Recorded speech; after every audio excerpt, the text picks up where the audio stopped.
Hey everyone, it's November 9th. Welcome to the Nat Daddy Weekly Roundup. I am Nat Daddy. I'm here to tell you what's new this week book-wise and give you some reviews on some of the books I thought were interesting. But before we get started, let's do a little bit of bookkeeping. Let's thank the guys that helped make this show possible. You got the guys over at 204 Comics, Ashley and Bobby there. Awesome store. That's where I get all my books from. Unfortunately, they had some bastards break into their store over the night last night, stole some stuff. So if you're a Nat Daddy follower, I'm sure you've seen it on the Facebook page and that's got to stop. That's craziness. So hopefully those guys will get that stuff back. And, people got to stop doing that stuff. It's brutal. Also, we got Primo's Wrestling. We work with those guys quite a bit too. We love wrestling. It's a passion of ours. They have a show coming up on November 23rd. We'll be there, obviously, taking part in it, filming it for the live stream as well too. So do check that out if you can. November 23rd at 7 p.m. That's going to be at the Pyramid Cabaret. So again, if you're a wrestling fan, do come check that out in person or watch it online here. All right, let's jump into some other exciting stuff here. We got all our exclusives. If you head over to the natdaddies.com, natdaddycollectibles.com webpage, you can order any of these books. Or if you like them, just reach out on the Nat Daddy Facebook page there. I'm sure we could make that work for you as well. Speaking of books coming out, we've mentioned a few times now that the Josie and the Pussycats anniversary special. We have selling a few books of those for exclusive eyes for our friend Danny Harrell. That comes out this week, so we'll be actually reviewing the new book this week. I got it right here in my hand. This is the regular copy that you can get in your comic book store. Do check it out. It's the 60th anniversary of Josie and the Pussycats, and like I said, the one we have on the cover here, that is an exclusive that we'll have, and I believe it's going to be either $15 or $20, so double check when I get those. They're on their way in the mail. If you want one, just let me know now and you can get it because we only have a few copies of those. So. All right, let's jump into the show. Let's start off with the books I read digitally this week. First thing I read, this is from Ahoy Comics. This is Captain Ginger. It's Captain Ginger and something else. I can't remember the rest of the title.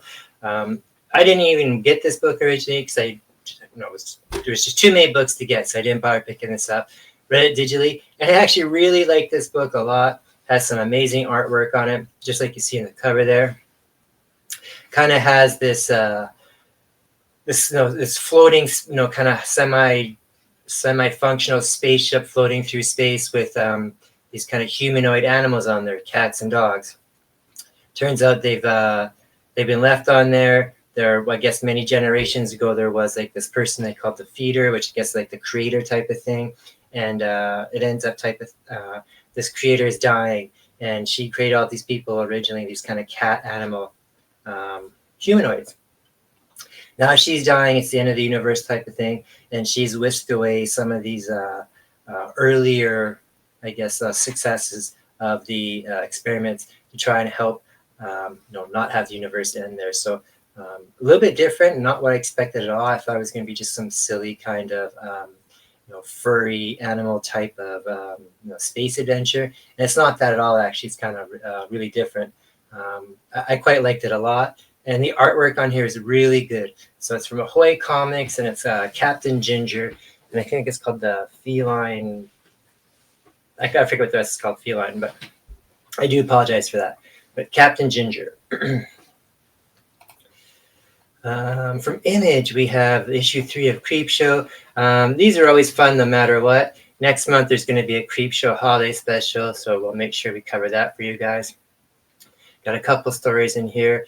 One story about a woman who is a scientist who's trying to kind of create a cure for disease to save the human race, and ends up doing so, but actually ends up making herself immortal and living forever and seeing everything else die around her. So as you can imagine, we've seen similar stuff like that in Creepshow type of shows or Tales from the Dark Side and that. So that's a neat story. And there's a second story in there as well too, which was also good as well. From DC, we have a new series starting up of the Superman 78. This one's called The Metal Curtain. Superman 78 is the universe where the original movie, so it's like Christopher Reeve is the Superman and Mario Kidder as the Lois Lane. So those characters there, if they're continued after the two movies and that. So fun book. Has stuff in here that's actually, I didn't realize it, that maybe they mentioned it in the previews and that, but I didn't realize it was actually the introduction of Mentalo in here. He's the kind of the super soldier that has the robotic body that they build that's powered by kryptonite. So the Russian government has had a chunk of kryptonite for years, kind of arrived the same time that Superman did, and now they're going to use it to power this super suit for this soldier guy. And he's going to, kind of just wants to destroy Superman so they can show that Russia is the most powerful. So exactly what you expect from that time period in the 80s, Russia and the war, Cold War type of stuff. So with the US, so good book so far, especially if you were a fan of the previous Superman 78 there. So from Marvel, we have a new Thanos series starting up. We got Thanos, Return of the Mad Titan. When we last saw Thanos, he was kind of what we thought was killed and thrown into a black hole by the end of Guardians of the Galaxy, ending that threat. So it's been a couple of years. Apparently, there's just a young woman living on Earth that resembles Death quite a bit, and just doesn't seem to be anything special, but obviously she is. We see the Illuminati show up, which is like Reed Richards and Iron Man and Doctor Strange and all that. Kind of like a secret, I guess I could say secret version of the Avengers that kind of act on things that are too powerful for humans to worry about. And it looks like that maybe they wiped her mind at some point. So maybe she's the daughter of Thanos. Maybe she's the reincarnation of Death that he was once in love with. I'm not too sure, but what we do know is Thanos has somehow escaped the black hole, and now he's coming to Earth to get her. So see what's going on there. Continue on with that. Good start so far on that, though. Also from Marvel, we have What If, continuing these What If Dark One shots. This is What If the Tomb of Dracula. It is what if Dracula turned Blade into a full vampire. So how it is now is like, we all know vampire, or Blade is kind of half vampire. His mom was a vampire or a human that was turned into a vampire while she was pregnant, giving birth to Blade. So that's why he's able to be a daywalker, walk around as a human, but with the powers of the vampire as well. So in here, it's Dracula actually turns Blade into a true vampire, and we end up seeing that. Neat story here, good vampire story, good Dracula and Blade story. But what's neat about this is it's the Marv Wolfman comes back to write these Blade and Dracula stories, who originated all this stuff many, many years ago, the legendary Marv Wolfman. So that's pretty cool. And the way this book leaves off at the end, it definitely looks like there could be like a sequel, or they leave it open to definitely some more, possibly some more stories later on. Let's see here. Last thing I read this week from digitally was Transformers #2 from Image.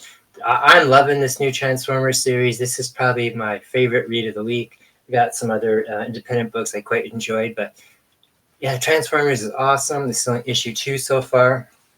Their way kind of reintroducing or rebooting this universe is pretty cool. They got a lot of familiar stuff going on from the original Transformer stuff about how Decepticons, Autobots are obviously at war, crash land on Earth many millions of years ago, lay dormant until they get brought to life, and all that stuff happens. But now it's just in a little bit more of a modern setting.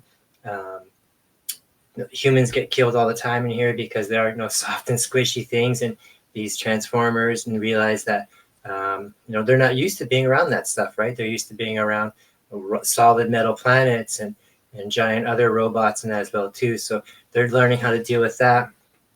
The Decepticons have learned that out really fast, and they're killing people and doing whatever they can to take whatever energy they want. They're basically just coming in and being ultimate bad guys. So great starts here so far. Really loving the artwork from Daniel Warren Johnson and Mike Slicer doing the artwork in there as well too. Awesome stories. They introduced G.I. Joe in here because we've known since the beginning that this universe, this reboot, this Energon universe is going to have the Transformers and G.I. Joe in there. I was beginning to wonder how they were going to introduce them in it. And this kind of happens in here. You got some military jets going after Starscream and some of the other Decepticons. And you see that one of the pilots in there that is Duke from G.I. Joe. So we'll see what happens from there as well, too. Yeah, just loving this series so far. Kudos to Image and Skybound for getting this property and rebooting it. All the G.I. Joe stuff starts next month, I believe, so with Duke #1. All right, so we'll jump into books I read physically this week. Like I said, we do have that Josie and the Pussycats there, 1 anniversary spectacular. The one on the left with the purple cover is the one you can get in the store from Dan Parent. Although I did see somewhere online that people have a hard time getting Archie books because I guess the law stores don't order them. And I guess that is true. I always order mine through 204 to make sure I get a copy. And there's not usually too many other copies, if any, there. So that's unfortunate. But if you guys want to see these books, make sure you talk to your local stores to bring them in. The second one there is, like I said, the one that we have from Nat Daddy Collectibles. It's Josie and the Pussycats. The exclusive cover there. Great book there. You kind of see on the covers there, it has a space theme. So it is the 60th anniversary of Josie and the Pussycats, and they're going to have a concert from space. So they're getting ready. They're in it's actually a rocket that looks like a cat, and they're going to blast off into space and have this concert, stream it from there. And of course, as they get up there before the show starts, they have some, mishaps in that. So usual Archie stuff. It's all right. You got that. You got a couple other backup stories in there or some older classic materials. So I really like Josie and the Pussycats and Archie. So I was very happy to be able to get a part to sell some of these exclusives. So check that out. Lots of fun. What else do we got here now?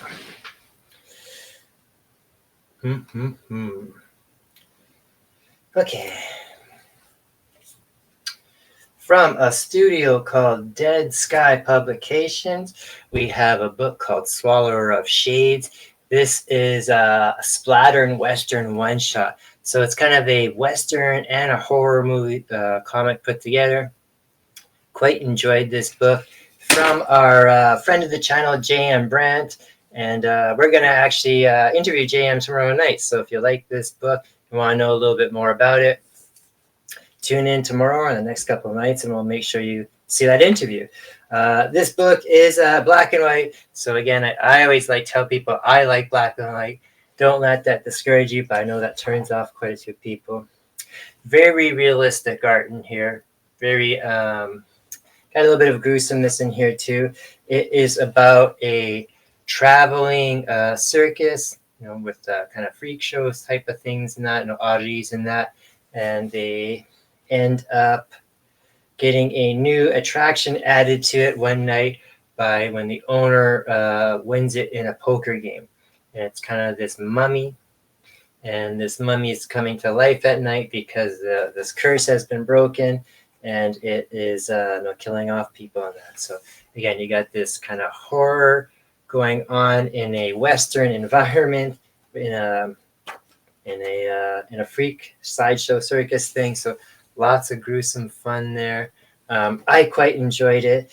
This is just a one shot of these characters, but this splatter horror thing is going to be like a whole universe, I believe. So check this out. Swallower of Shades. Lots of supernatural fun taking place in a Western setting with some circus freaks. So like I said, I might not have done the best description on it, but tune in and for our interview in the very near future, maybe tomorrow or Saturday, with comic creator J.M. Brandt, who we worked with ourselves when we did the Swamp Dogs cover.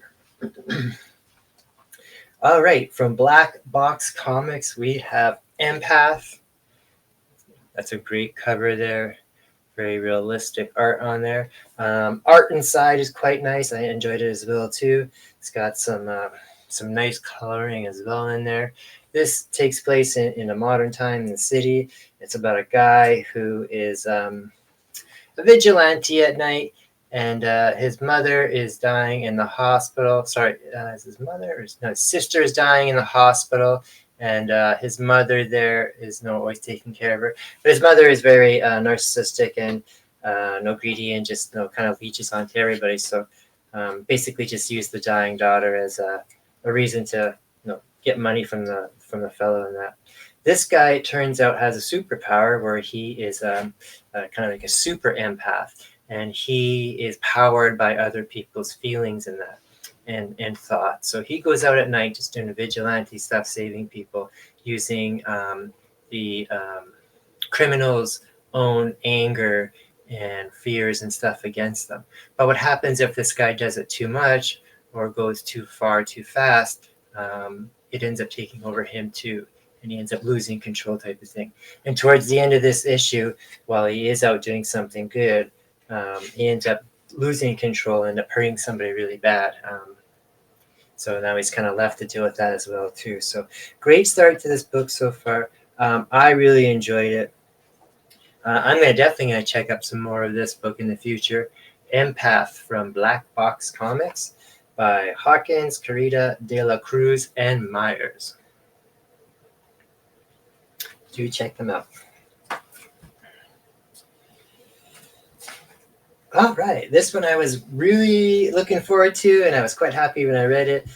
From Boombox, we have Michael Dalinas's Zawa and the Belly of the Beast. Lots of fun art on here, lots of great coloring, which is in a kind of a sad and dystopic setting. So lots of great color in here.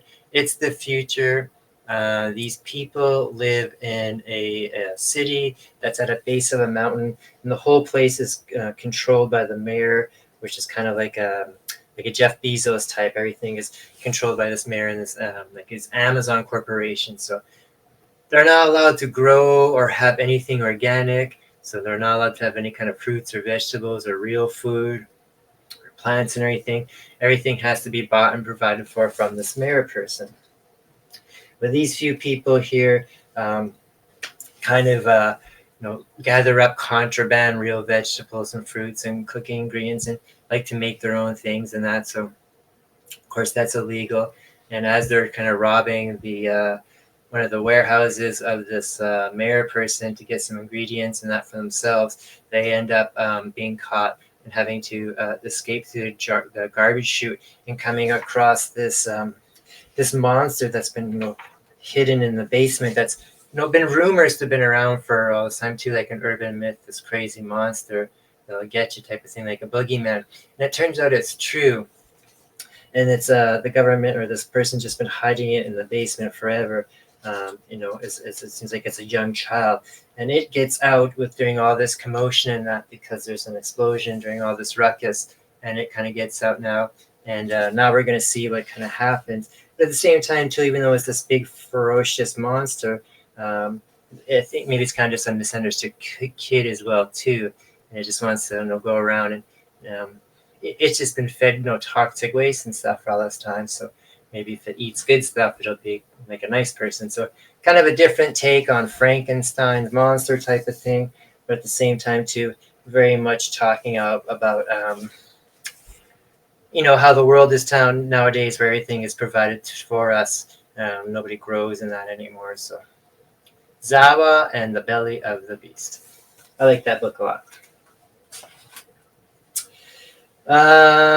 Exodus, Tales of the Damned. This is from Opus Studios. I enjoy these Opus books, and we usually cover almost every one of them that do come out. A lot of them are music related. They do music bands, real music bands, and I also like them too because they're very much associated with Frank Frazetta stuff, their fantasy stuff, and that.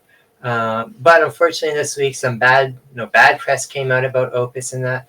I saw earlier in this week that it has come to light that Opus has not been paying their talent. So they're very, very far behind on paying their artists and that. Um, yeah, that's not good, guys. Make sure you pay your artists.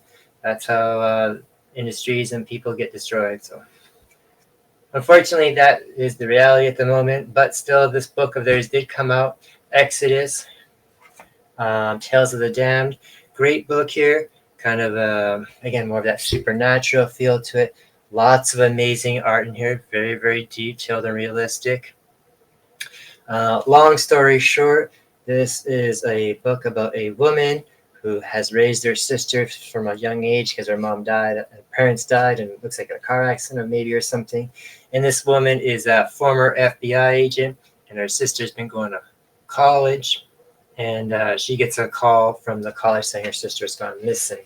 She shows up, and she kind of finds out that everybody, not everybody, but all kinds of people have gone missing.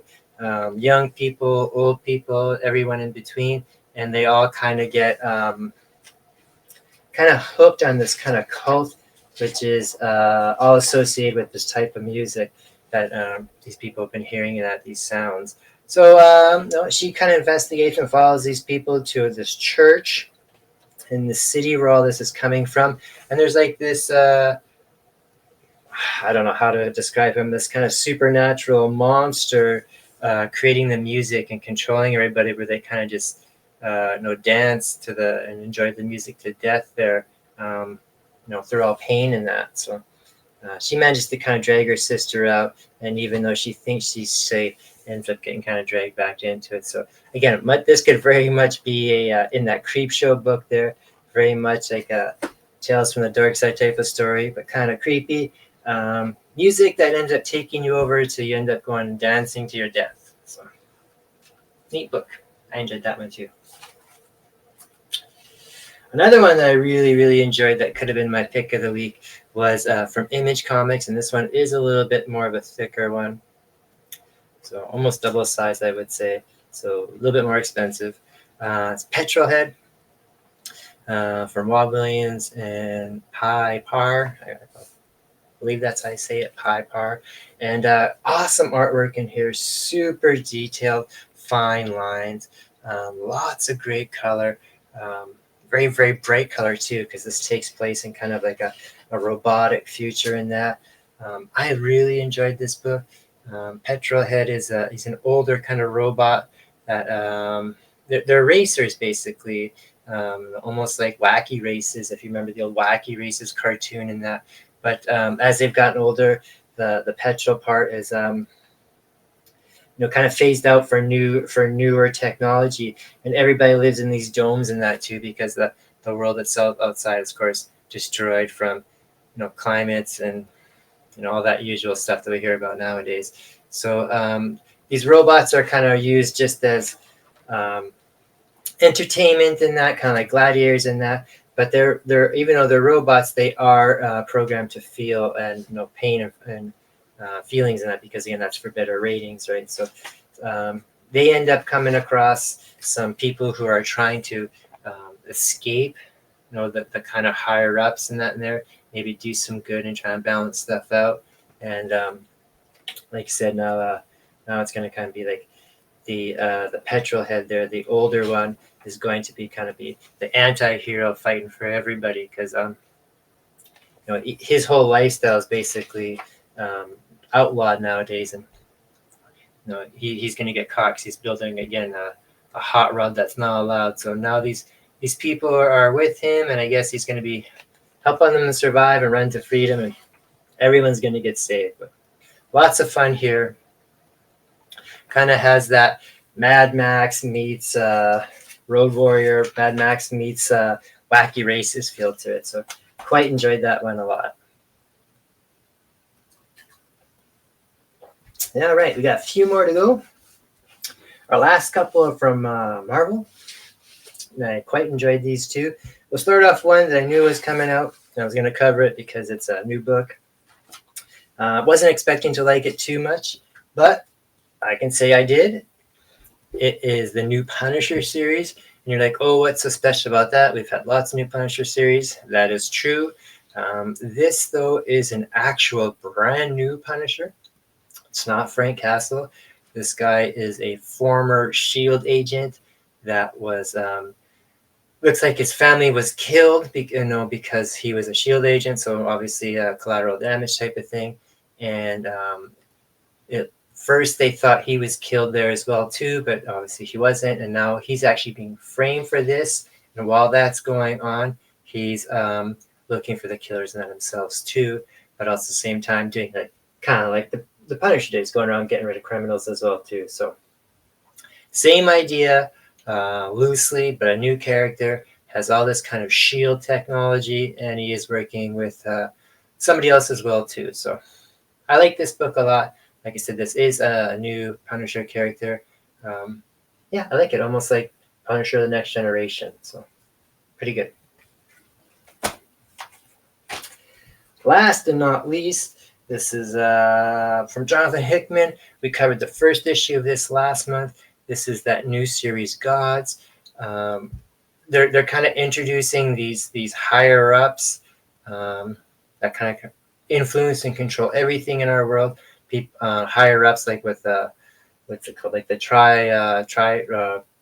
tribunal, living tribunal, and eternity and stuff like that. So let me just read the beginning part here.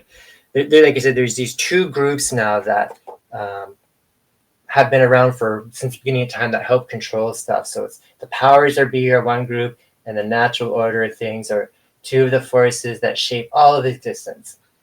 They're mortal avatars and apprentices that roam the earth, working together with the ancient truce, an uneasy alliance of science and magic. And you got these people who are working together. One of the main characters was married to one of the other main characters from these two kind of warring tribes, like Romeo and Juliet type of thing. And now they're all on Earth working with, like, again, some of the magic people on Earth, Doctor Strange in that, Brother Voodoo in that, to deal with this kind of Babylonian event they deal with. So kind of like an end of a world thing where some other of these elder gods are trying to resurrect some more elder gods. Really neat so far, where they blend science and magic together here. Again, because it's such a new thing, there's a lot of stuff going on that they're starting all at once. It does get maybe a little bit overwhelming. You might have to read it more than once, or definitely it'd be good to read in kind of collected format. But I am enjoying this so far, and I just hope it doesn't get too convoluted like Hickman did with the X-Men, because I don't like reading X-Men because there's just too much stuff going on. So I like that a lot. Yeah, that's what was going on this week. Do hope to see you guys next week for another review show. We do have tags coming up on Saturday. I'm going to be hosting again on Saturday night. So it's got this week it's the X-Men's universe. So I don't know what the artists got on store, but anything X-Men related. So that's kind of cool. Do hope to see you there. Stay tuned. I will announce in probably the next day or so what the FOC is. So we'll get that out for you tomorrow. What books to order by Saturday. Make sure you get them guaranteed for pre-order. And also, I'll be doing a review on this Omni. I've been pumping out the Omnis lately. Lots of reading. Going to do a review on the Ice Cream Man book. Finished this up yesterday. Excellent book here. Kind of like that surreal horror. And perfect time that I got this done because the new volume 2 comes out next week. So maybe we'll see if we can squeeze that in for you guys too, if we get it. Otherwise, enjoy doing this for you. Do take a moment to either subscribe to Instagram, Facebook, YouTube. Let's get those numbers up. And like I said, if you're a fan of Sabrina, I'm a fan of Sabrina too. We got another Sabrina book to talk about next week. But if you're a fan of Josie and her being part of the Pussycats and their anniversary, 60th years, make a comment below. Grab one of these special exclusives. I have a couple, maybe 3 or 4 even, but I do have a couple signed coming by Danny Harrelsville too. So first to claim those get that at no extra charge. Otherwise, see you guys all next week.